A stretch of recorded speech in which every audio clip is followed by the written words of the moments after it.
Bonjour et bienvenue pour le premier test de la Rensense SF810. Donc le premier test sera sur le packaging. Donc j'ai bien reçu la montre. Donc qu'est-ce qu'on peut dire sur le packaging à première vue? C'est très sobre.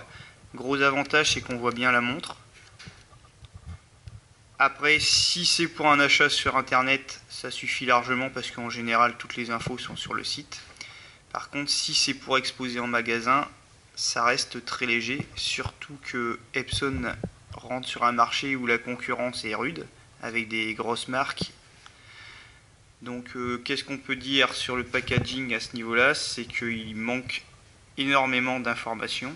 Les pictogrammes, c'est très bien, mais en fait, faut comprendre les pictogrammes. Donc un petit mot sous les pictogrammes, ça serait pas trop mal.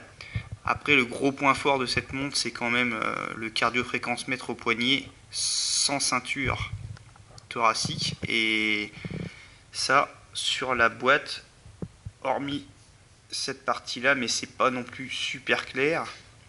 Donc il faudrait vraiment insister sur le fait qu'il n'y ait pas de ceinture thoracique. Deuxième gros point fort de la montre, c'est quand même l'autonomie annoncée, qu'on testera plus tard.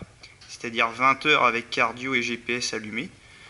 Et ça, je ne l'ai pas vu sur aucun côté de la boîte. Donc ça serait pas mal d'insister aussi sur ce point. Comme ça attirerait l'œil pour les acheteurs potentiels. Ensuite, troisième point fort, on le voit à l'arrière de la boîte, c'est le Bluetooth, connexion par Bluetooth, ce qui évite de trimballer des câbles partout. Donc maintenant, nous allons regarder le matériel à l'intérieur de la boîte. Donc à l'intérieur du packaging, nous avons la montre qui est vraiment très légère et agréable au toucher. Le chargeur, qui ma foi paraît un peu gros, mais en fait c'est pas plus mal, ça évite les petits raccords sur la montre en micro USB qui, à force de le charger, abîment le raccord et à un moment ça ne fonctionne plus. Donc c'est pas plus mal. L'inconvénient, c'est que ça nous est livré donc en chargement USB, pas d'adaptateur secteur.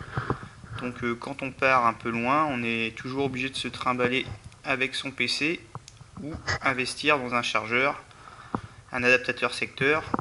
Donc ça aurait été sympa de le mettre dans le paquet, ça aurait été pas plus mal.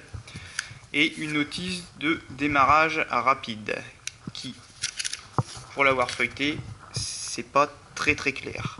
Après, il y a pas mal de documentation sur le site Epson et je conseille vraiment aux gens d'aller les télécharger et de les regarder pour comprendre comment fonctionne la montre. Donc pour le chargement, il suffit de venir mettre la montre tout simplement comme ça. On a un simple clic. Ça fonctionne très bien, c'est très stable.